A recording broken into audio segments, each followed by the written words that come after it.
Bonjour les amis des Grimardisattis. Alors aujourd'hui, je change un petit peu ma formule pour vous dire bonjour. Voilà, je suis très heureuse de vous retrouver.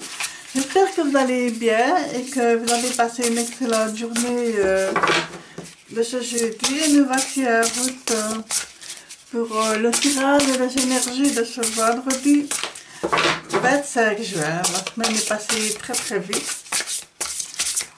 Voilà, alors on va un petit peu voir la carte de conseil ici. On va un petit peu voir. Elles sont très grandes, hein, les cartes. Elles sont vraiment très très grandes. Alors, est-ce que je peux avoir une carte, s'il vous plaît? Je vais couper ma vision. Je me demande si je n'avais pas déjà eu cette carte-là. La vision. Ah, j'aime encore bien de voir un personnage ici qui est en train de léviter comme ça. Il a l'air de voir quelque chose et de... Voilà, on va un petit peu regarder la vision. Le paradis se trouve là où vous le voyez, noir blanc. La question n'est plus de savoir comment nous sommes arrivés ici et pourquoi, mais où nous allons et comment nous nous y rendons. Nous sommes mis sur le chemin de la vie pour en expérimenter les dangers, interagir avec eux et être défiés par eux. Le paradis n'est pas un lieu, mais un état d'esprit. Nous devrions écouter l'adage, profiter de la vie. Car il se pourrait bien que dans notre acharnement à vouloir atteindre l'inaccessible, nous sacrifions notre jardin d'Éden pour un seul arbre. Ce n'est pas tant ce que l'on voit que la manière dont on le voit. Survolez-vous votre vie inconscient de votre vraie réalité? Les plumes que vous détenez ne vous appartiennent pas. Elles sont un cadeau que vous devrez restituer un jour. Comme la trappe-rêve et la roue de la médecine, elles sont une promesse de changement. Au fur et à mesure de votre voyage, de nouvelles couleurs apparaissent, de plus en plus brillantes et éclatantes. Et vous arborez la plume de la distinction, la marque du voyageur aguerri et passionné. Vous tendez les mains pour repousser l'illusion.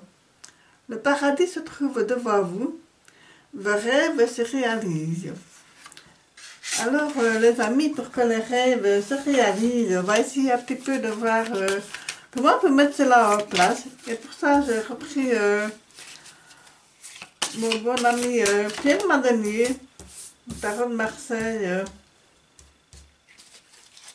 qui est une réplique d'un jeu qui date de 1709. Donc voilà, un des plus anciens. Et ici, nous avons le 8 de coupe. Alors, le 8 de coupe, vous savez, le coupe, ce sont les émotions, c'est l'eau. Alors ici, dans le 8 de coupe, je dirais que vous avez une grande peine. Il y a un bouleversement sentimental, un grand bouleversement émotionnel qui est là. Et on demande de vous recentrer. Donc, qu'est-ce qui fait que vous êtes si bouleversé comme ça? Voilà, il y a quelque chose à cette fin de semaine qui est vraiment... vous êtes bouleversé, vous êtes vraiment grandement attristé. Donc, on va un petit peu développer ça. Et nous avons l'ermite... alors, mais vous savez, l'ermite, quand il est à l'endroit... Mais vous savez, c'est quand on cherche à éclairer une situation, justement, on se met un petit peu en retrait pour savoir ce qui ne fonctionne pas et tout ça. Mais ici, il est à l'envers. Donc, c'est comme si quelque part, on ne cherchait pas justement à éclairer la situation. C'est comme si on ne se mettait pas en chemin dans l'ombre pour aller vers la lumière de quelque part, parce que est-ce que vous vous mettez, vous refusez de vous mettre en route quelque part parce que vous n'avez pas envie, parce que votre chagrin, votre peine est tellement grande que vous ne pensez même pas pouvoir éclairer vous-même la situation. Alors ici, et pourtant de grands changements, des grands changements, des grands bouleversements. Et ce n'est pas totalement négatif. Hein. La Messe de Dieu, dans la tradition du tarot de Marseille, ce n'est pas mauvais du tout. Contrairement à ce que pourrait penser, ce n'est pas une tour avec des éclairs où tout s'écroule. Non, c'est... Vous voyez cette couronne-là? C'est la somme de toute la couronne des rois et des reines du tarot. Et ce plumeau-là, ben, il vient un petit peu chatouiller comme ça les couronnes. Et finalement, c'est un bouleversement, c'est quelque chose d'inattendu qui arrive, oui, mais c'est heureux. C'est un dénouement heureux qui se fait. Donc pour moi, je pense que, est-ce que quelque part vous avez peut-être mis...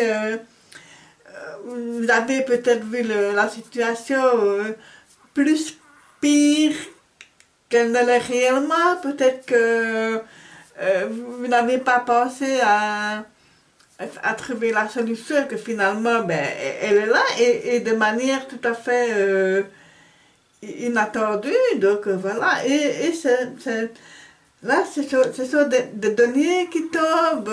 Ça peut être aussi...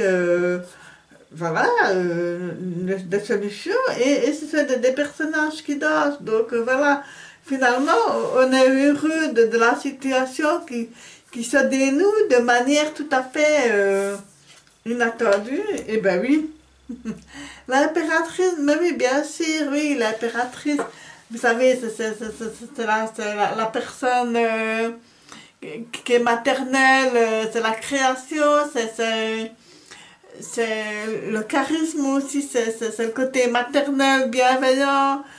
Ce sont aussi des signatures.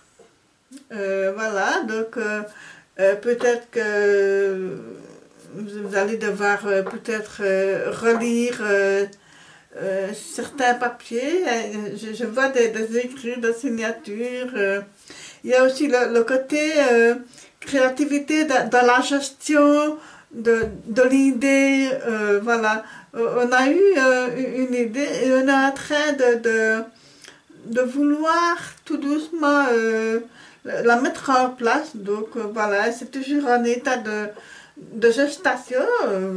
Voilà, donc je trouve que c'est très, très bien.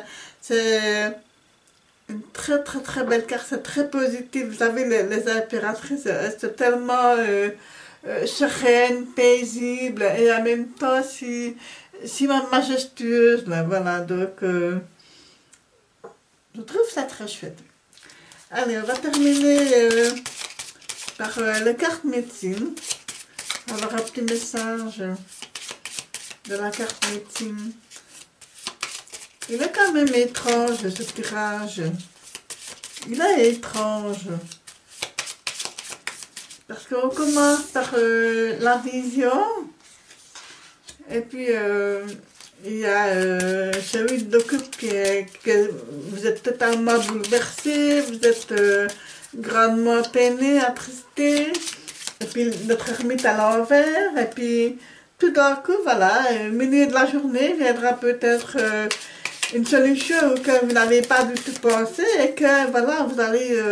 pouvoir résoudre une situation auquel vous ne pensiez pas du tout pouvoir résoudre et que vous étiez limite résigné. Et puis voilà, dénouement heureux et puis ben voilà, sous le regard bienveillant et protecteur de l'impératrice. Voilà, c'est très chouette, c'est vraiment très chouette. Alors... je m'a dit une petite carte, une carte médecine s'il vous plaît, si je peux avoir une carte.